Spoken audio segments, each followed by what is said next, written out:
came across a quote recently that said the road to success is dotted with many tempting parking spaces. And I thought this demonstrated or captured a realization that's pretty hard to articulate. And that is just how tempting it is to rationalize stopping or discontinuing your journey when life gets tough. How much sense it always makes to want to call it quits when things get uncomfortable. It's like, it's not just that doing something valuable is hard. It's that it's hard, and every 3 feet there's an invitation to not have to do it anymore. There's an endless supply of exit signs and escape routes. Therefore, accomplishing a goal is simultaneously saying yes to the challenging things while also saying no to the comfortable things. It's fighting off 2 demons at once. The good news, though, is that you were made to do just that. You just have to change the way you internalize the process. You have to change what you see along the way. I talk a lot about perfection as the enemy. And that's something I wholeheartedly believe to be true, but I generally talk about it in the context of perfection keeping us from starting, right? I try and unveil perfection as this defense mechanism that it truly is. Oh, things aren't perfect, I'll wait. Things aren't exactly where I want them to be, then I won't go. Emphasizing that it's in going that perfection is crafted. Like a statue being chiseled from stone. You fall, you get back up, and find that in doing so, you end up with a little more clarity than you had when you started. You let the trials and tribulations of the journey refine the product. And so that's the beginning, right? That's finding the courage to start, removing the idea of perfect when really it's just our fears masked. But what about when you've already started? What about when you're underway, when you're in the midst of those trials and tribulations? Because we all know this. When you're in pain, your body wants one thing: to remove yourself from the pain. When things are uncomfortable, your default is to seek out those aforementioned parking spaces. Reprieve from the grasp of the unknown. Things aren't perfect, then I'm done here. Things feel awkward or uncomfortable or unclear, then why bother? What I want to do right now is make the argument that it's most important to continue forward when we're in these moments. It's most critical to move forward when the road is unclear and those tempting parking spaces start revealing themselves. Things are not perfect, maybe even far from perfect. And this is right about the time when we forget why we started. I've run into this in my past, right? Particularly with injuries. There was a period in my not too distant past when my ankle and shoulder were simultaneously messed up, right? So couldn't run, couldn't really do any upper body work. My physical activity really took a dive, right? So I'm a little discouraged. And sure enough, I found the eat whatever you want parking space. It's like, who cares? You're not working out. What's the point? Just focus on the business. Put a pause on all that stuff. And then eating whatever I wanted became, well, what's the point of getting up at 5 when I could just get up at 7? I sleep 2 hours longer is how I rationalized it. It's not like I'm going to be running. And then there goes some very important alone time, thinking time, and you can see how easily the wheels sort of fall off the wagon. Not because you're a bad person or don't want the result, but because the second things stop being perfect or working the way I wanted them to, I found a parking space. There will be few stretches of time in life when everything's perfect. things going exactly how you want them to, it will simply be the exception, not the rule. And then the question becomes, can you put your head down and continue forward, knowing that life will call for adaptation and adjustment? But that those tempting exit signs are not for you. They are weakness. They are for those who forget their strength and their courage. I mentioned a little while ago that growth is fighting two demons. Saying yes to the mountain ahead and no to the off-ramps. But when you step back and look at things different, you change the dynamic. You put the odds in your favor. When the off-ramps become reminders of your strength as you pass them one by one, indicators of your commitment to move forward. And when the mountain ahead becomes merely the way, not some giant sacrifice or monster, but merely a path, things simplify in a way that empowers you on your mission. There is no perfect or imperfect. There is adjusting when necessary and taking the next little step along the way. And using the previous example, it's like, I'm injured, okay? This will definitely be a time for adjustment. Maybe it's yoga, stretching, practicing being more patient, maybe greater emphasis on meditation, mental strength, whatever it is, but we don't stop. We continue stepping forward. The next step will look a little different, but that's all. If perfect is a standard one seeking to maintain, they'll always be pulling over. They'll always be backing off, because very rarely do we have stretches of perfection. Life is an adjustment game, not a perfection game. Life asks, what can you do when your hands are tied behind your back? What can you do when you're tired? What can you do when you've just endured loss, when your pride hurts, your plans fail? And trust me, that's when you see all those off-ramps. That's when something in the back of your mind says, hey, all this goes away if you just throw in the towel. Just go seek perfection somewhere else. You'll find it there. But you can chase that rabbit down a million paths. There is no perfection waiting for you, and there is no flawless pursuit. Life comes down to, what will you do now?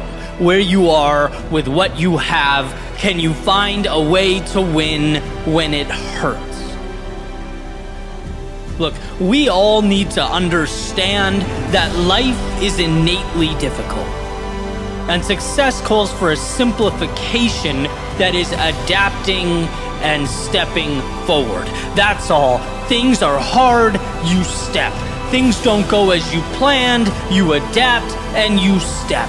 But you are always moving towards that North Star, whatever it is for you.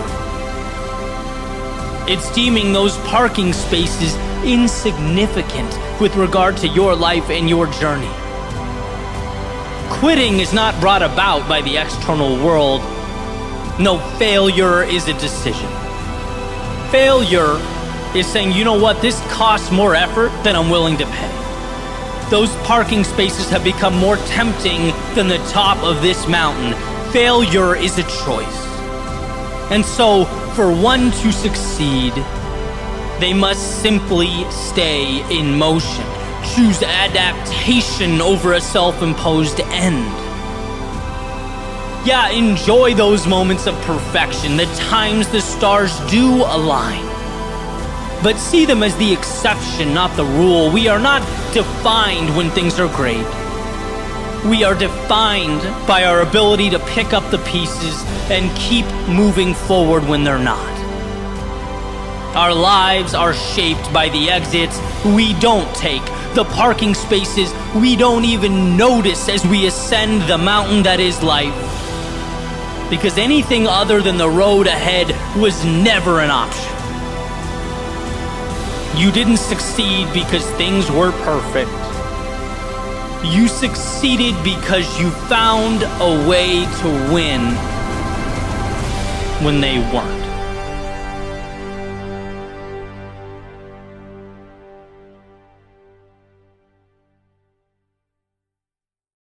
What's up, guys? Eddie here. And before we jump into the next chapter, just a quick note. So, as many of you know, every single video that I've ever put on this channel has been created with the intent of building momentum in your life. If you want something physical to anchor that momentum, we've created the brand AGNS, or Always Grateful, Never Satisfied, for that exact reason. It's athletic apparel that embodies the very ideas and concepts I talk about every day. Because you're watching on YouTube or Spotify, we've created a code for this exclusive community, YWW20.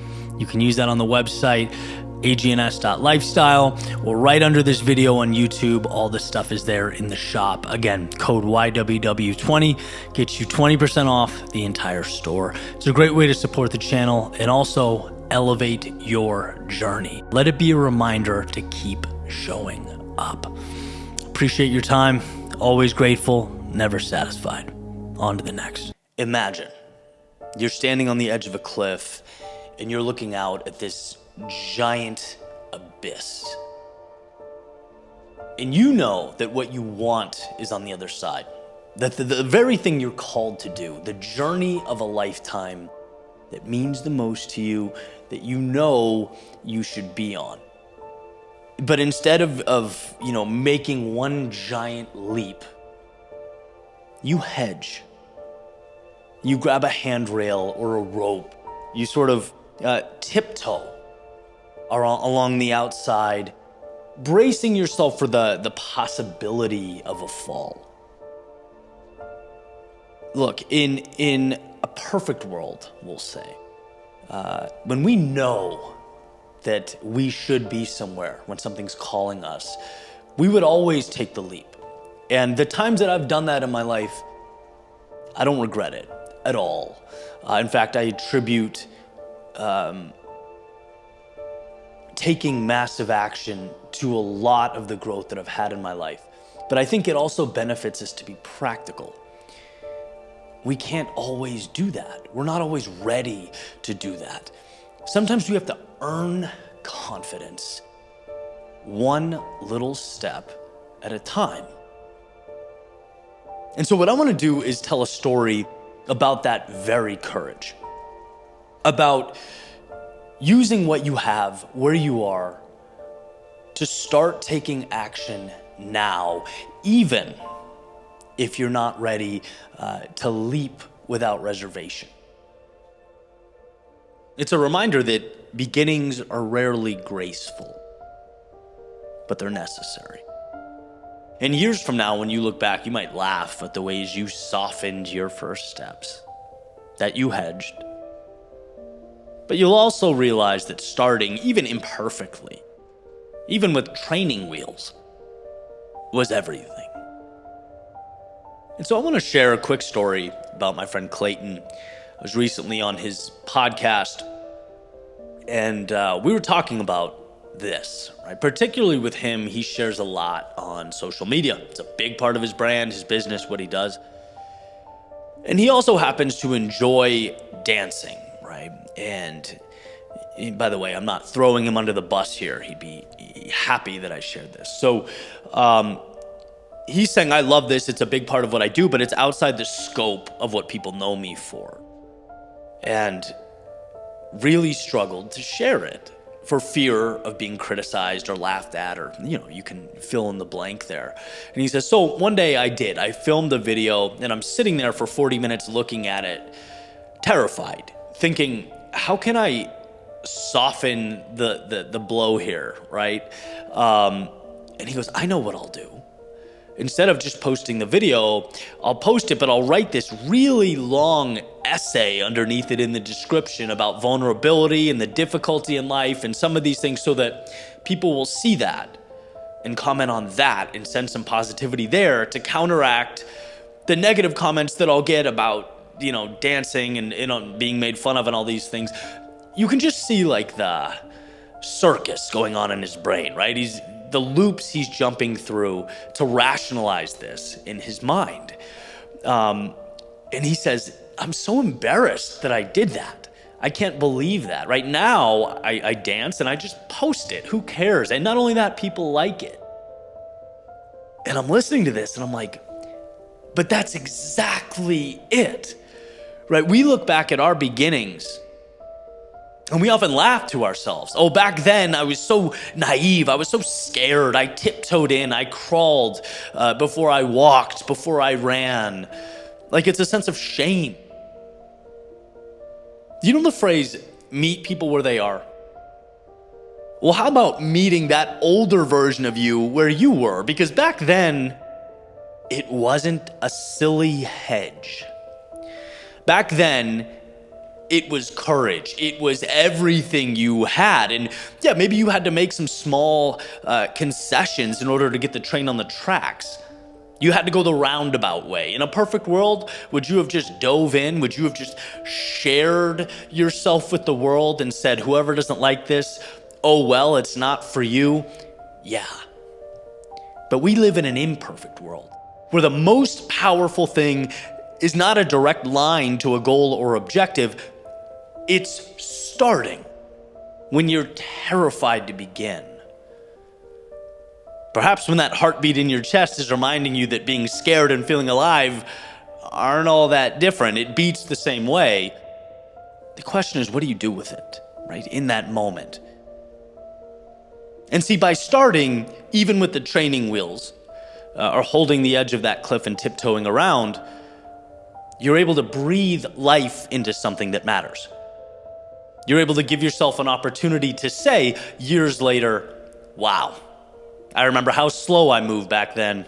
I remember how I tiptoed back then. I remember how much I cared about people's criticism back then, but now I don't. Now I get it. That is the entirety of the point. You may not have been able to pick the fruit, but you planted the seed that would become the tree that would bear the fruit. And in the real world, that means a lot. Sometimes it's not about how you start or where you begin. It merely matters that you do. That you do start, that you do begin. I'll never forget a quote that Jim Quick shared. It said, when all you have is 40%, 40% is 100%. And I've spoken about that in a few different contexts in the past. I think it applies here beautifully. Because time passes. And Clayton, for example, could say, man, I was operating at 40% back then. No, my friend, you were operating at 100% back then, because that at the time was the obstacle in front of you. Simply starting was the ocean you had to cross, and you did. And what's interesting to think about is you, right now, are that person your future self someday will look back on and smile at. Oh man, I remember that version of me. I remember being scared, slow. I remember not knowing. I remember feeling stuck and lost and insecure, but guess what? I found the courage somewhere to set sail. Ill-equipped, ill-prepared, and in that moment, at that time, that was my Everest. So my friends, here we are. And I pose this question: what will you give life to? What is it in your soul you want to share, to explore, to give to the world, but you're sitting back thinking, I can't, because I don't have all the answers. This is too big or too much. And now is a good time to remind yourself that it can be ugly. It can and it should be something you laugh at down the road. You should smile at this novice version of yourself beginning a journey completely foreign to you. But the key word is beginning. Give yourself the gift of an imperfect launch into the ether. Let your world expand to places you've never been and things you've never seen. Give yourself that gift in all its imperfection, because going through the imperfection is the perfection. Give yourself the gift of someday laying back, closing your eyes, imagining the starting line and saying, "Thank God I did whatever I had to do in order to put one foot in front of the other." That little footstep, that hedge, that tiptoeing around the canyon, it was a leap. It was traversing the ocean. And so, because you found this courage, ultimately, a door opened to the infinite.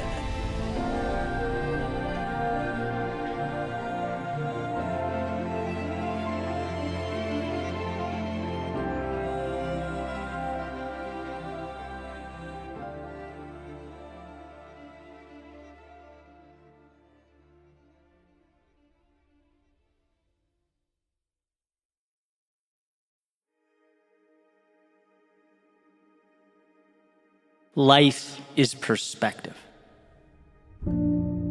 So during the good times, find gratitude. And during the difficult times, find the opportunity. When you have the answers, when you know, be proud of your knowledge. And when you don't, celebrate all the wisdom to come. When the sun is shining, cherish the warmth on your skin, and when it's not, learn to run in the rain. When you're focused, appreciate the clarity. And when life feels chaotic, embrace the chance to manufacture order. When people come into your life, value the ride that you'll share. And when they leave, take note of all they gave along the way. When you win, reflect back on all the hard work that made it possible. And when you lose, take in the lessons that even winning can't provide. When things go as planned, revel in your ability to execute. But when your plans and life's plans diverge, remember that some things are simply outside of your control. And now, this moment, is a chance to identify and utilize the things that are in your control. Henry David Thoreau, it's not what you look at, it's what you see. So see the world as you'd like it to be. Never turning a blind eye to reality, but realizing how much control you have over making reality your own. We are the builders.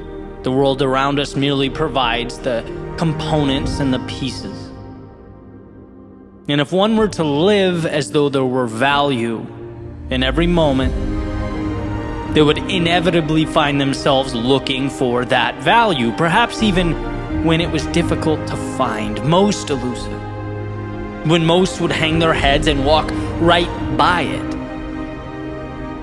I look out my window and see a world that is neither valuable or valueless. I see a blank canvas in which we are tasked with making that decision. Life is a roller coaster ride. It has ups and downs, the obvious and the unexpected. And while some think nothing of the high points and dwell on the low points, there are an abundance of resources, of beauty, of joy, reserved for those who understand how great the highs are and how valuable the lows. Who take what comes, not as walls to live within, but as parts to assemble. Not as antithetical to their hopes and dreams, but as the very foundation they will build those hopes and dreams upon. This world is not for you, just as much as it is entirely yours. It calls for you to be that arbiter. For what you decide will inevitably take shape.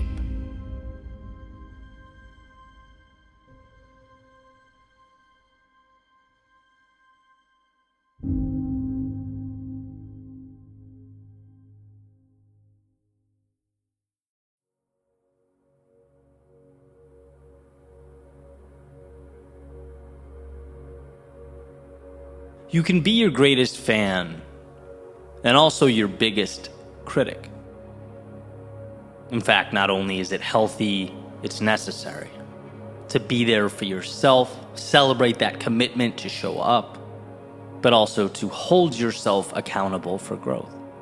Because to be great is to know there's more in you, to understand that there's greatness waiting to be extracted from the miracle that is you. Here are two words.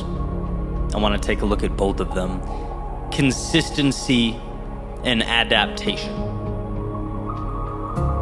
Consistency first. Why? Because consistency gets you in the door. It's the cost of admission. Consistency is you showing up for yourself, day in and day out, creating mastery and competence through repetition, manufacturing a data set that will be used to guide your journey, taking a once stagnant idea and putting it into motion. Consistency is doing what you promised yourself you'd do when you said you'd do it. Why? Because that's who you are. You create goals and then conquer those goals. When your head hits the pillow at night, you may be tired, you may have struggled, you may have swung and missed, you may be wondering how things unfolded the way they did, but you showed up.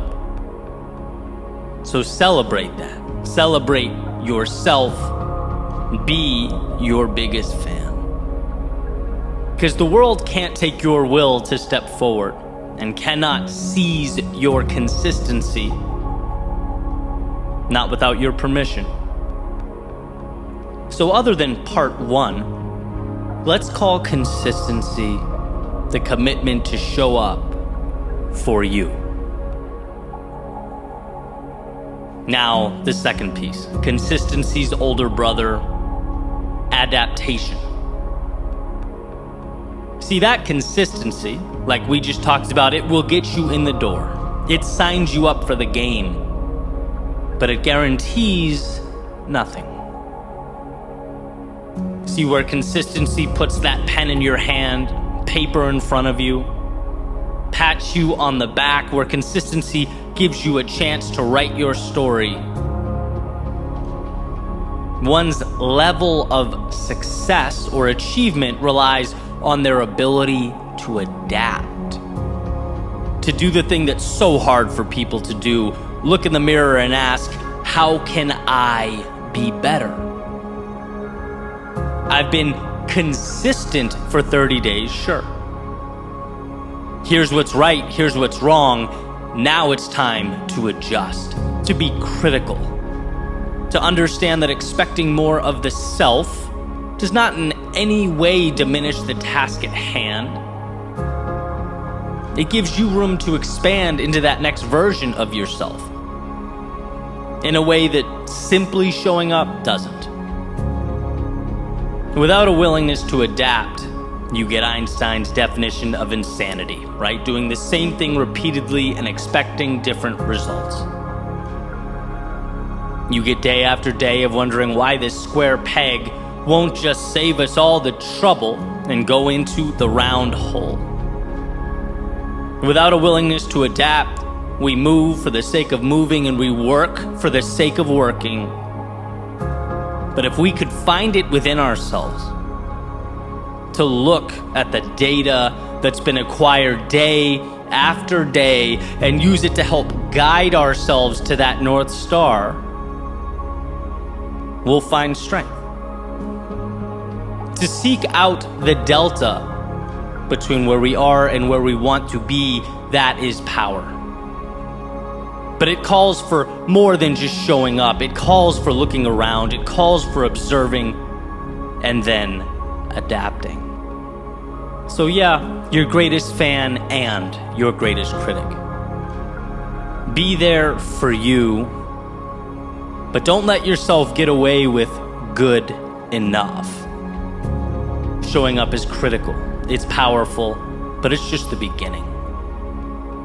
If your eyes stay open, if you're willing to both love yourself and improve yourself simultaneously, all the world becomes available to you. There are no mountains you can't climb or oceans you can't cross. And sure, the world will do what the world does. It will place challenges before you. But rather than those challenges being the reason you can't, rather than accepting those challenges as a permanent reality, they become nothing more than the next puzzle to be solved, the next little adaptation that's required of you. You show up, you self-assess, you adjust, and carry right on towards that horizon again and again.